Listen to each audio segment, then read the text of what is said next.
하나님 말씀 빌립보서 1장 12절에서 26절까지의 말씀 보겠습니다. 우리는 어제 본문을 통해서 빌립보 교회에 대한 바울의 인사말을 살펴보았고요. 그리고 바울의 기도까지 보았습니다. 오늘 본문 시작부터 바울은 진짜 이 편지를 쓴 이유에 대해서 말하고 있는데요. 오늘 우리에게도 동일하게 생각을 해보면 우리에게 일어난 어떤 일들에 대해서는 우리는 알고 있지만 그 일이 왜 나에게 일어났는지 우리는 전혀 알지 못합니다. 그러나 하나님의 관점으로 보면 우리에게 일어나는 일 하나하나에 분명한 목적, 왜라는 이유가 있는데요. 그래서 우리는 왜 나에게 이런 일이 일어나는지 모르지만 무엇을 하시는 하나님을 신뢰하고 그 믿음을 따라 살아가는 것이 필요하다라는 것, 바울의 인생을 통해서 우리가 살펴볼 수 있습니다.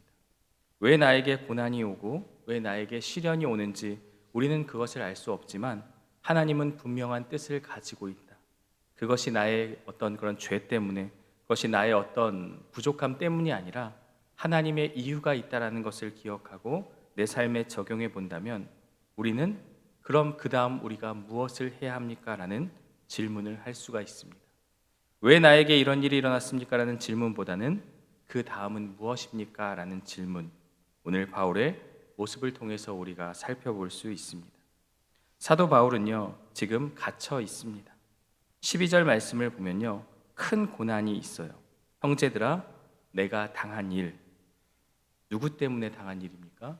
예수님을 전하기 위해서 그가 옥에 매이고 매를 맞기도 하고 고난 가운데 사로잡혀 있습니다. 바울의 입장이라면 굉장히 억울할 수 있어요. 우리가 예수님을 전하다가 혹시라도 이제 경찰서에 잡혀갔다 그러면 어떠한 마음이 들겠습니까? 너무나도 마음이 아플 수 있죠. 내가 예수님을 전하기 위해서 이렇게 했는데 어떻게 나에게 이런 일이 다가올 수 있지라고 반문할 수 있습니다. 그러나 바울의 시각은 달랐습니다. 나의 고난이 복음 전파의 방편이 되었고, 그래서 그 고난을 고난으로 보는 것이 아니라 그 담긴 하나님의 뜻 가운데서 일어난 일에 집중하고 있다. 모든 것이 예수님으로 가득 찬 그의 삶이다라는 것을 우리가 볼 수 있습니다. 내가 당한 일이 어떻게 됐습니까? 오히려 도리어의 은혜가 여기에 또 나옵니다. 도리어 복음 전파의 진전이 된 줄을 너희가 알기를 원하노라. 사도 바울은 지금 자기 자신에 대해서 이야기하는 게 아니라 이 편지를 받는 빌립보 교회 성도들의 마음을 위로하고 있어요. 빌립보 교회 성도들은 어떻게 바울이 잡혀 들어갈 수가 있지? 어떻게 바울이 정말 저렇게 예수님을 잘 전했는데 어쩌면 우리도 저렇게 되는 것 아니야? 라는 혹시라도 걱정과 염려, 오해가 있을까 봐 바울이 먼저 내가 당한 이 일이 복음 전파의 전진이 되었다면, 진보가 되었다면 그것으로 나는 족하다라는 것, 너희가 그것을 알기를 원한다. 오히려 나의 매임이 하나님께 은혜가 되었다면 그것이야말로 가장 행복한 일이다라는 것을 말씀하고 있습니다. 바울의 초점은요, 복음이었어요. 바울의 초점은 예수 그리스도였어요. 바울의 초점은 내가 아니라, 내 환경이 아니라 하나님이었다라는 것을 우리는 알 수가 있습니다. 하나님의 목적만 바라본 거예요.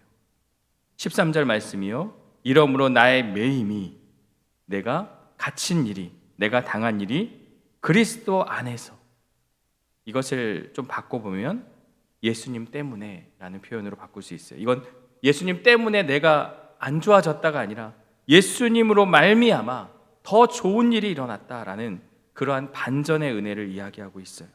어떤 일이 일어났습니까?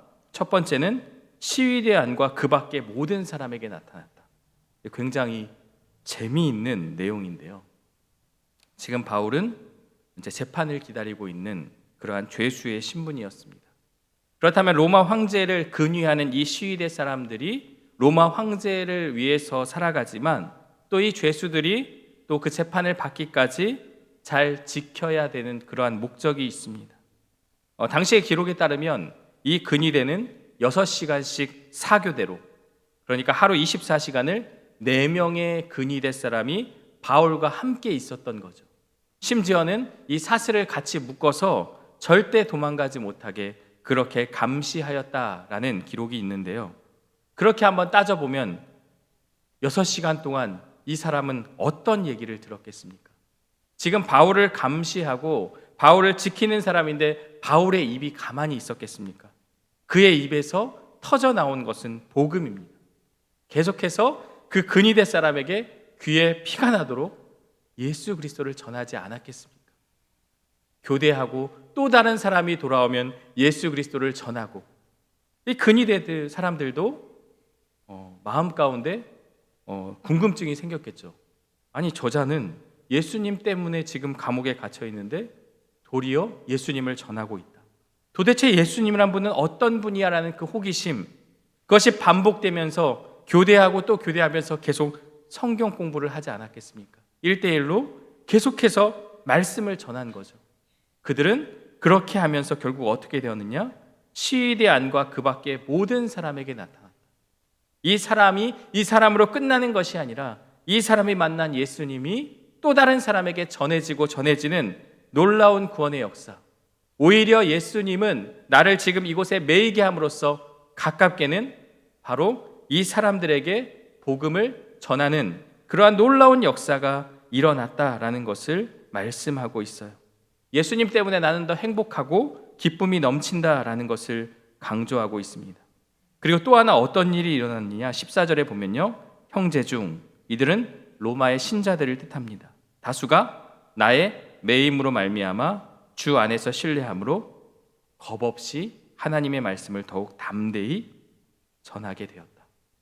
보통의 관점대로라면 다 도망가야죠. 나도 예수님을 전하면, 나도 예수님을 증거하면 저렇게 되는구나라고 생각할 수 있지만, 오히려 바울의 모습을 통해서 많은 형제 자매들이 그것을 통해서 예수님을 겁없이 전할 수 있게 되었다.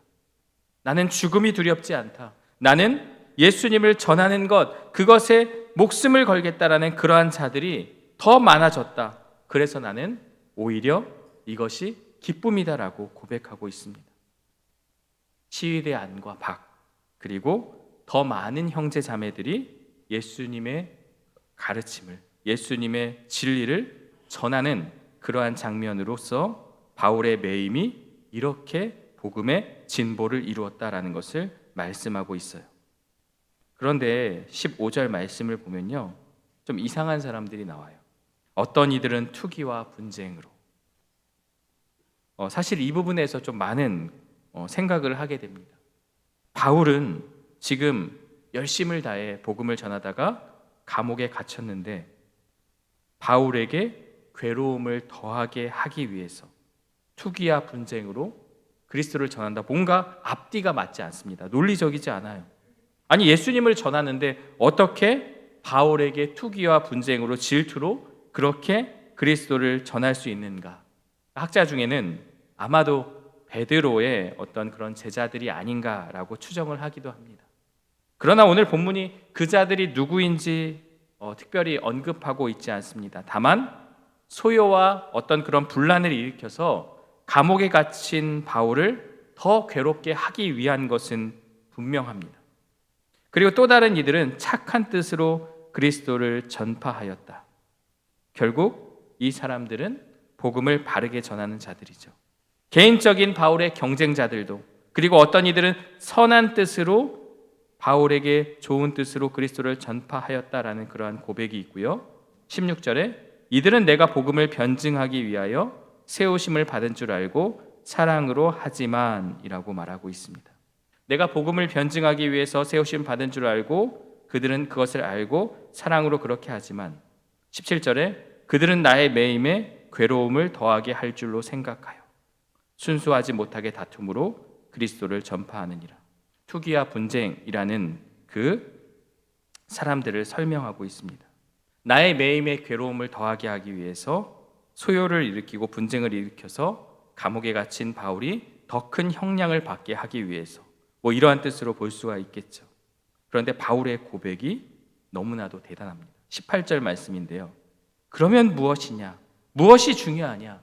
거칠애로 하나 참으로 하나 무슨 방도로 하든지 전파되는 것은 그리스도니 이로써 나는 기뻐하고 또한 기뻐하리라. 투기와 분쟁으로 전해도, 착한 뜻으로 전해도 전파되는 것이 무엇이냐? 예수 그리스도이기 때문에 나는 그것으로 만족한다, 그것으로 기쁘다. 결과가 어떠하냐? 예수님이 전해지지 않았느냐? 나는 그것으로 만족하고 기뻐한다 라는 고백을 하고 있어요. 내가 당한 일만 보는 것이 아니에요. 내가 당한 일은 매임이지만 도리어 그 일을 통해서 예수 그리스도가 전파된다면 그것으로 나는 만족한다라는 고백을 하고 있어요. 이 부분에서 우리는 욥이 기억이 납니다. 욥은 이유 없이 고난을 당하게 돼요. 그의 친구들과 심지어 아내까지도 하나님을 저주하고 죽으라 라는 막말로 욥의 마음을 아프게 합니다. 욥은 그 뜻한 바가 무엇인지 알지 못하고 그도 생일을 저주하고 여러 가지 말로 하나님에 대한 오해와 그러한 마음 가운데 여러 가지 생각들이 있었지만 결국 그가 마지막에 무슨 고백을 합니까? 이제야 내가 예수님에 대해서, 하나님에 대해서 알게 되었다. 이제야 내가 두 눈으로 하나님을 본다라고 말하며 그 고난이 나의 어떤 잘못과 그런 행위가 아니라 이 고난을 통해서 하나님에 대해서 알아갈 수 있게 되었다라는 그러한 고백을 하게 되는 것이죠. 오늘의 시련이, 오늘의 아픔이 내일의 간증이 될 수 있다는 것을 우리에게 말씀하고 있습니다. 이 사도 바울의 인생과 삶을 보면서 저는 한 가지 생각이 들었어요. 저는 운동을 별로 좋아하지 않지만 야구를 좋아하고 야구하는 걸 좋아하고 야구를 보는 것을 좀 좋아합니다. 이 야구를 보면 굉장히 특별한 일이 있어요. 그것은 바로 희생인데요. 주자가 있으면 이제 이 주자를 한 루를 진루시키기 위해서 1루에서 2루로 가기 위해서 희생 번트를 하게 됩니다. 그 희생 번트가 자신은 아웃이 되고 자신은 죽게 되지만 그 주자를 한 베이스 진루시키는 것만으로도 그 타자는 굉장한 가치가 있는 타자로서 인정을 받게 됩니다. 주자가 3루에 있을 때는요, 희생 플라이라고 해서 본인은 아웃되지만 그 주자가 홈에 들어오면 그것이 굉장히 가치가 있고 또 타점으로 인정이 되어서 그 타자는 훌륭하게 평가를 받을 수 있는데요. 사도 바울의 인생이 그러합니다. 계속해서 희생하고 희생하지만 결국 무엇입니까? 그 주자가 홈으로 들어오고 그것을 통해서 그리스도가 드러나는 것.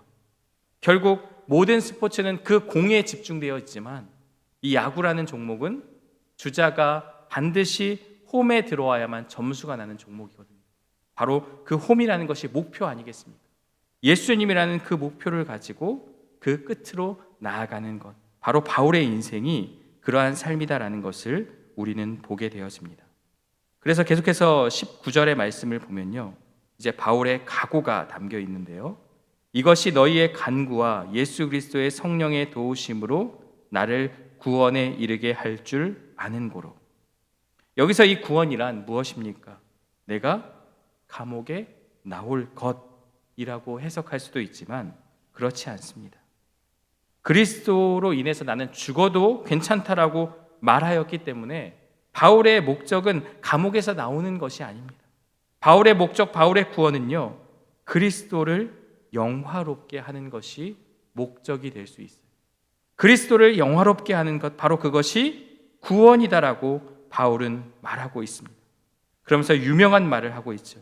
나의 간절한 기대와 소망을 따라 아무 일에든지 부끄러워하지 아니하고 지금도 전과 같이 온전히 담대하여 살든지 죽든지 내 몸에서 그리스도가 존귀하게 되게 하려 하나니. 이 그리스도가 존귀하게 되게 하려 하는 것, 바로 이것이 그리스도를 영화롭게 하는 것이요, 바로 이것이 바울의 소원이다라는 것을 우리는 보게 되어집니다. 그러면서 21절에 뭐라고 이야기합니까? 내게 사는 것이 그리스도니 죽는 것도 유익함이라. 오늘 우리는 죽는 것이 정말 유익합니다. 세상 사람들은요, 죽으면 모든 것이 끝이다라고 말해요. 그래서 장례식장에 가게 되면요, 슬픔 가운데 있고요, 허무함만 남게 돼요. 많은 것을 가지고 누려도 그 어느 것 하나 가져갈 수 없는 것이 우리의 인생이다. 그럼 죽는 것은 유익이 아니라 끝이고 절망이고 마지막이다라고 하지만 바울의 고백은 뭐라고 얘기합니까? 죽는 것은 유익하다. 영어로는 gain이라고 하는데요. 더한다라는 뜻이 있어요. 얻는 것이다. 죽음은 오히려 얻는 것이다 라고 말하고 있어요. 주님과의 더욱 깊은 교제, 영원히 함께하는 그 구원의 은혜, 존귀하게 되는 그 영광이 주어지기 때문에 사는 것도 그리스도이지만 죽는 것은 더 유익하다라는 그러한 고백을 하고 있습니다. 내가 살아가는 이유도, 그리고 죽임을 당해도 주님과 영원히 함께하기 때문에 죽는 것은 얻는 것이다라는 고백을 하고 있어요. 그러나 22절의 말씀을 보면요, 그러나 만일 육신으로 사는 이것은 순교와 생존의 문제를 이야기하는 것이죠. 내일의 열매일진데 무엇을 택해야 하는지 나는 알지 못한다. 23절에 내가 그 둘 사이에 끼었으니 차라리 세상을 떠나서 그리스도와 함께 있는 것이 훨씬 더 좋은 일이라. 지금 바울이 죽는 것을 더 원하는 것처럼 보입니다. 그도 그럴 수밖에 없는 것이 지금까지 열심히 복음을 전하다가 지쳐 있을 수도 있고요, 고난 가운데 있을 수도 있습니다. 그러나 그렇게 하고 싶으나 라고 말하며, 그러나 내가 택하는 것이 무엇이냐, 바로 24절인데요 내가 육신으로 있는 것이 너희를 위하여 더 유익하리라.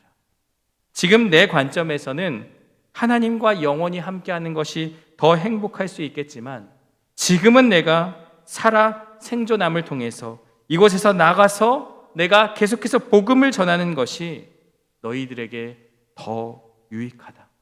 바로 그리스도의 관점으로 자신의 삶을 해석하고 있습니다. 그러면서 25절에 내가 살 것과 너희 믿음의 진보와 기쁨을 위하여 너희 무리와 함께 거할 이것을 확실히 아노니. 지금 바울은 다시 나와서 복음을 전할 것이라는 분명한 기대감과 그러한 확신을 가지고 이야기하고 있습니다. 그러면서 내가 다시 너희와 같이 있으므로 그리스도 예수 안에서 너희 자랑이 나로 말미암아 풍성하게 하려 함이라. 내가 이제 나가서 다시 복음을 전함을 통해서 너희가 예수 안에서 자랑이 나로 말미암아 풍성하게 될 것이다. 예수로 충만히 자랑하게 될 것이다 라고 말하며 오늘 말씀을 마무리하고 있습니다. 오늘 말씀은 무엇을 이야기하고 있습니까? 나의 삶에 나의 소원은 무엇인가라는 질문을 해보게 됩니다. 우리는 무엇이 나의 소원입니까? 내 자녀가 잘 되고 또 어떤 물질에 충만한 어떤 그런 복을 누리고 그러한 세상의 관점으로 바라보지만 우리의 소원은 무엇이 되어야 합니까? 예수 그리스도가 되어야 합니다. 예수 그리스도가 되었을 때 바울은 그의 삶 전체가 복음으로 가득한 삶이 되었습니다. 왜 나에게 이러한 일이 일어나는지 알 수 없지만 그저 한 걸음 다가가고, 그리고 그 일이 오히려 도리어 복음 전파의 진전을 이루었다면 나는 그것으로 만족한다라는 고백을 하고 있습니다. 바로 이것이 바울의 믿음의 고백이 아니겠습니까? 바울의 고백, 이 고백을 따라 오늘 우리도 그러한 삶, 그러한 소원을 누리며 또 살아가야 하는 것입니다. 바울은 그의 인생이 그리스도를 존귀하게 사는 삶을 살았습니다.